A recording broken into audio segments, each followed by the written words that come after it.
আপনারাও বুঝেন, সোশ্যাল মিডিয়ার ইনস্টাগ্রাম হচ্ছে একটা প্ল্যাটফর্ম। সোশ্যাল মিডিয়ার প্ল্যাটফর্ম হচ্ছে 4 থেকে 5টা platform: Instagram, Twitter, Pinterest, LinkedIn. Instagram তার মধ্যে একটা বিশাল বড় প্ল্যাটফর্ম। ইনস্টাগ্রাম এখন সব থেকে সোশ্যাল মিডিয়া 5টা প্ল্যাটফর্মের মধ্যে ইনস্টাগ্রাম 1 নম্বরে। যদি আপনি ইনস্টাগ্রাম থেকেই শুধু ইনস্টাগ্রাম নিয়েই কাজ করেন তাহলেও আপনি অনেক টাকা ইনকাম করতে পারবেন। আমি আপনাকে দেখাইলাম প্রথমে যে ফাইবারে ইনস্টাগ্রাম নিয়ে কতজন কাজ করে। শুধু ইনস্টাগ্রামে ও $170 চার্জ করেছে বেসিক। স্ট্যান্ডার্ডে যে আরও বেশি করে, আর আপনার যে প্রিমিয়ামে যে দেখা যায় $300-400 কিন্তু চার্জ করেছে শুধু ইনস্টাগ্রাম নিয়ে, অন্য কোনো সোশ্যাল মিডিয়াতে না। ইনস্টাগ্রামটা খুব ইম্পর্টেন্ট। তো ইনস্টাগ্রামে যখন আপনি কাজ করবেন, বায়ার কী চাইবে আপনার কাছে? বায়ার চাইবে তুমি কী করবা ইনস্টাগ্রামে। আপনাকে প্রথমে বলবে কী করবা। আপনি বলে দেবেন যে আমি তোমার জন্য শিডিউল পোস্টিং করে দেবো। দেখেন, কিছুক্ষণ আগে আমাকে ফলো দিয়েছিলাম না, কমেন্টস করেছিলাম, ও আমাকে ফলো ব্যাক করেছে। ঠিক আছে, ইনস্টাগ্রামে যখন আপনাকে বলবে যে কী করবা তুমি, তখন আপনি বলবেন যে আমি ইনস্টাগ্রামে তোমাকে শিডিউল পোস্টিং করে দেবে। শিডিউল পোস্টিংটা কীভাবে করবেন? ওর একটা টাইম আছে, এখানে আমি আপনাকে টাইমও লিখে দিয়েছি আমরা, যে কখন আপনাদেরকে পোস্ট করতে হবে। এই দেখেন টাইম, সকাল 7টা থেকে 8টা পর্যন্ত একটা, 10টা থেকে 11টার সময়, 1টা থেকে 2টা পর্যন্ত 2টা, 4টা থেকে 6টা, 9টা থেকে 11টা। এই যে টাইমটা রিসার্চ করে আমরা বের করছি যে এই টাইমগুলোতে যে 4টা কান্ট্রি আপনাদেরকে টার্গেটেড কান্ট্রি দিছি, এই কান্ট্রির লোকজন এই 4টা টাইমে সোশ্যাল মিডিয়া ইউজ করে। এটা আমাদের রিসার্চ করা আছে যে এই টাইমগুলোতে ওরা অফিসিয়াল কাজ করে না। ওরা অফিসে আছে, ধরেন কোথাও একটা নিচে নেমে একটা বার্গার খেলো, এই টাইমটাতে সেই ইনস্টাগ্রামে ঢুকবে। এই টাইমটা আপনাকে ইউজ করতে হবে যাতে আপনি লাইক, কমেন্ট, ফলোয়ারগুলো পান। যখন আপনার ইনস্টাগ্রামে কিংবা আমি ফেসবুকে যখন থাকি, তখন আমরা স্ক্রল করি না, যেটা আমার কাছে আসছে তখন কিন্তু আমি লাইক দিই। কিন্তু আমি সারাদিনই কি ফেসবুকে থাকি? সারাদিন থাকি না। আমাদের একটা পারফেক্ট টাইম আছে। আমাদের হিসাব করে দেখেন, আমি আমাদের হিসাব করে বলি, আমরা কিন্তু রাত 10টার পরে কিন্তু ফেসবুক একবার হলেও ঢুকি। ফেসবুকে ঢুকবই রাত 10টার পরে, বিকালে ঢুকি। আমরা কোথাও ঘুরতে গেলাম পদ্মা গার্ডেনে কিংবা পদ্মা নদীর ধারে, দেখবেন বিকাল 5টার সময় আমরা বসি। USA, UK, অস্ট্রেলিয়া, কানাডা কখন বসে দেখেন, আপনাদেরকে আমি টাইম শিডিউল দিয়ে দিয়েছি। এই টাইমগুলোতে আপনি ইয়াকে দেবেন, ক্লায়েন্টকে দেবেন যে এই টাইমে তোমাকে আমি পোস্ট করে দেবো। এই টাইমগুলো যখন ও সে দেখবে তখন ও বুঝে নেবে যে না, সে জানে কাজ। আপনাদের কিন্তু এতগুলো সুবিধা দিয়ে দিচ্ছি যে এই টাইমটা কিন্তু আমরা রিসার্চ করে বের করে নিয়েছি। আপনারা যখন এই টাইমটা যখন ওদেরকে দেবেন তখন ওরা বুঝে নেবে যে না, ছেলে কাজ জানে, এই লোক কাজ জানে, কারণ এই টাইমটা সে বের করেছে, মানে ও আমার কান্ট্রিতে কখন কি আড্ডা মারে, কখন কি সোশ্যাল মিডিয়াতে ঢুকে সে জানে। এই কারণে সে এই টাইমগুলো বের করতে পারছে। এবং এই টাইমগুলো যখন আপনি পোস্ট করবেন তখন এই টাইমগুলো ধরে আপনি ওই কান্ট্রিতে পোস্ট করবেন। কান্ট্রি কে দেবে? কান্ট্রি যদি ক্লায়েন্ট আপনাকে বলে যে আমার টার্গেটেড কান্ট্রি হচ্ছে অস্ট্রেলিয়া, তাহলে আপনি অস্ট্রেলিয়াতে এই টাইমে ঢুকবেন, ঢুকে দেখবেন রিসেন্ট কে পোস্ট করেছে, তখন আপনি ওই কান্ট্রিতে পোস্ট করবেন বা স্টেটে পোস্ট করবেন। আর যদি দেখেন যে না 1 ঘন্টা 2 ঘন্টা আগে পোস্ট করেছে, তাহলে একটু ওটাকে অফ যাবেন, আর একটু খুঁজবেন, খুঁজে দেখবেন যে রিসেন্ট মানে 10 মিনিট, 5 মিনিট, 6 মিনিট আগে কে পোস্ট করেছে। যদি পেয়ে যান তাহলে সাথে সাথে ওখান থেকে তখন ওই কান্ট্রি ধরে পোস্ট করবেন, এবং লোকেশনটা অবশ্যই ওইটাই লোকেশন দেবেন। আবার দেখাই দেবো কি না বুঝতে পারছেন যে কান্ট্রি কীভাবে লোকেশন চেঞ্জ করে। প্রোফাইলে যাবেন, প্রোফাইলে যাওয়ার পরে একবারে নিচে চলে আসবেন,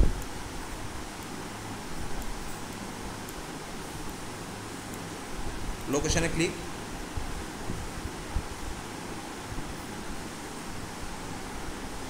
ইউনাইটেড স্টেট,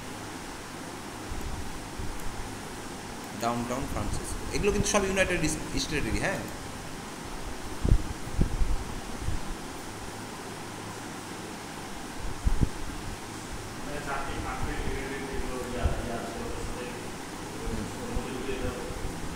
বুঝলাম না। হ্যাঁ, এগুলো সব ওর মধ্যেই পাবেন, সবগুলো আছে। যে দেখালাম না, যা দেখলেন না,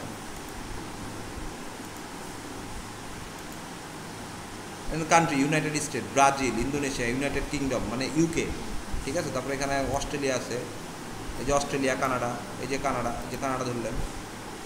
কানাডা যখন ঢুকে যাবেন তখন এখানে দেখেন কানাডা দেখাচ্ছে, মানে আপনার মেন লোকেশন কানাডা। এবার কানাডা সিটি ইন কানাডা সিটিতে যখন ঢুকবেন তখন আপনার এই যে দেখাই দেবে কানাডা সিটির হচ্ছে যে আপনার টরেন্টো হচ্ছে আপনার রাজধানী, টরেন্টোতে ঢুকবেন তখন আপনাকে দেখাই দেবে Canada Toronto, location in Toronto. টরেন্টোর মধ্যে অনেকগুলো লোকেশন আছে, যেমন আমাদের রাজশাহীর মধ্যে আছে না আপনার রেলগেট, তারপরে বিন্দুর মোড়, এগুলো থাকে না। তো কানাডার মধ্যেও এতগুলো আছে, সিটি আছে, লোকেশন। কানাডার কোন লোকেশানে দেখেন, মিয়ামি, এটা কিন্তু নাম করা এলাকা, বা ওরিয়েন্টো কানাডা,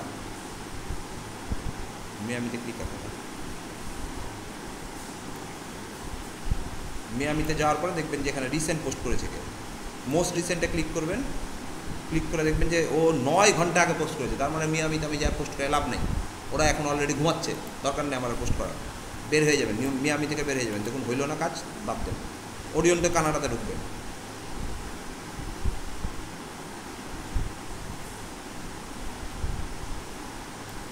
আবার এসে মস্ট রিসেন্টে ঢুকবেন। মস্ট রিসেন্ট কে পোস্ট করেছে? এ রিসেন্ট পোস্ট করেছে না, এরও অনেক দেরি করে পোস্ট করেছে, দরকার নেই। জুনে 18 জুনে পোস্ট করেছে, মানে এটার দরকার নেই, এখানেও দেবেন না। আরও দু একটা ক্লিক করে দেখেন যে আসলে বাস্তবে তাই কিনা।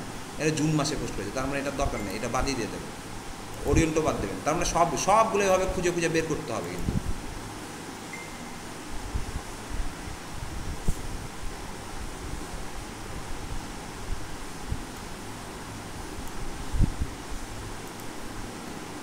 এই দেখেন হচ্ছে 1 মিনিট আগে পোস্ট করেছে, দেখলেন তিনটা যায়, প্রেস খোঁজার পরে একটা কান্ট্রি পেয়ে গেছি। এ হচ্ছে রিসেন্ট পোস্ট করেছে 1 মিনিট আগে, তার মানে আপনি এখন থেকে 1 ঘন্টা পর্যন্ত এই এলাকাতে আপনি পোস্ট করতে পারবেন। দেখেন এর আবার লাইক ফলো আছে কিনা, এই যে এর ফলোয়ার্স হচ্ছে 1600, আর ফলোয়ার্স হচ্ছে 1600, আর ফলোয়িং করছে ও 1200, তার মানে একে আর পোস্ট হচ্ছে 624টা, মানে ও রিয়াল পার্সন। ওর প্রত্যেকটা পোস্টে আপনি যদি ওখানে ঢুকেও যান ওখানে প্রোফাইলে,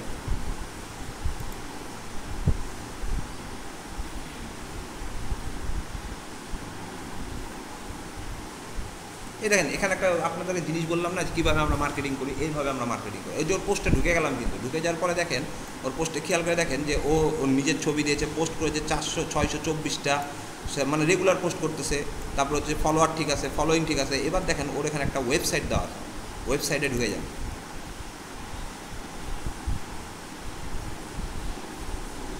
আগে একটা ফলো পাঠিয়ে দেবেন, যেহেতু এটা ফলো পাঠানোর যোগ্য আছে, ওটা ফলো পাঠিয়ে দেবেন, সমস্যা নেই। ওয়েবসাইটে ঢুকে গেলেন, এবার দেখেন ওর ওয়েবসাইট চলে আসছে, ওপেন হয়ে গেছে।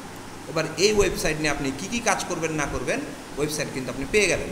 ওয়েবসাইটের এজ চেক করবেন, ওয়েবসাইটের ডিএপে চেক করবেন, ও কী নিয়ে কাজ করে দেখেন। ওর কিন্তু এই ওয়েবসাইটের সাথে রিলেটেড, কিন্তু ফ্যাশন নিয়ে কাজ করতেছে। ক্যাটাগরি কিন্তু আমি আপনাকে ফ্যাশন দিয়েছি, আমরা কিন্তু আপডেটটাই আপনাদেরকে দিচ্ছি, কোনটা আপডেট না সবই কিন্তু দিচ্ছি। ও ফ্যাশন নিয়ে কিন্তু কাজ করে, ফ্যাশন অথবা বিউটি যে কোনো একটা নিয়ে কাজ করতেছে। ওর ওয়েবসাইটে ঢুকে তখন দেখেন ইনস্টাগ্রাম আছে, ফেসবুক আছে, টুইটার আছে।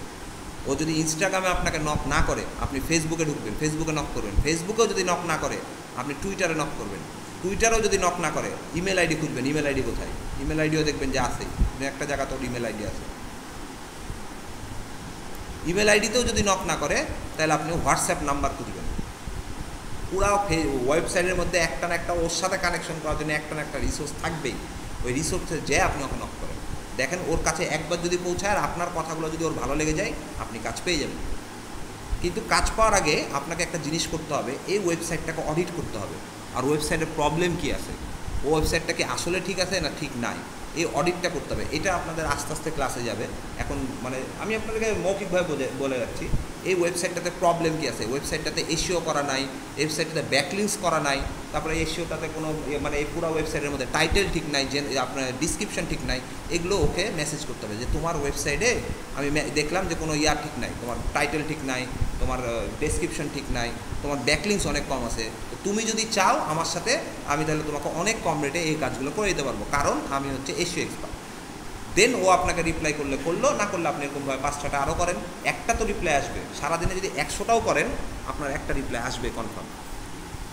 এটাকে আমরা ইনস্টাগ্রাম থেকে ক্লায়েন্ট হান্টিং বলি। এটা হচ্ছে আপনার ফাইবার কিংবা আপওয়ার্কের বাইরে ক্লায়েন্ট হান্টিং। এটা কেউই আপনাকে দেখাবে না, বাট আমরা ফাইবার মার্কেট প্লেস মানে ইন্টারন্যাশনাল মার্কেট প্লেসের বাইরের ক্লায়েন্ট হান্টিং বললাম। এইভাবে করলে আপনার লাভ কি দেখেন, ফাইবারে যদি আপনি কাজ করেন, যদি $20 কাজ করেন, আপনি ফাইবার কাটবে $4, থাকলো আপনার $16। ওইটা যদি আবার আপনি আপনার বিকাশে কিংবা ব্যাঙ্ক অ্যাকাউন্টে নিতে যান, আরও $2 কেটে নেবে বা $3 কেটে নেবে, পাইলেন আপনি $13। $20 $2000 টাকার কাজ করে আপনি পাচ্ছেন 1300 টাকা লাভ, কিন্তু ফাইবার করলে আপনি না। ঠিক আছে। আর যদি আপনি এখান থেকে বাইরে থেকে একটা ক্লায়েন্ট পান, ও আপনাকে সারা বছর টানবে, যদি আপনি ওর কাছ থেকে ট্রাস্টটা নিয়ে আসতে পারেন। যদি আপনাকে একবার আপনাকে গ্রিপ করে ফেলে, তাহলে আপনাকে সারা বছর কাজ করাবে। এমনও যদি হয় যে আপনি উঠে বললেন যে ধরো এই যে এই মহিলার কিন্তু পোস্ট কিন্তু করার সময় পাবে না, যেহেতু ওয়েবসাইট চালায়, অনেক কিছু চালায়, সে পোস্ট পাবেন, তখন আপনি একেই ডাইরেক্ট বলবেন যে আমি তোমাকে শিডিউল পোস্টিংও করে দেবো। তোমার ইয়াতে অনেক লাইক কমেন্ট কম আছে, দেখেন এর কিন্তু লাইক কমেন্ট খুব কম, কেউই করে নাই, কিন্তু পোস্ট করেছে কিন্তু লাইক কমেন্ট করে না। এখন আপনার কথার ধাঁচটা হবে কেমন, আপনার হ্যাঁ কাউকে দিয়ে করাচ্ছে।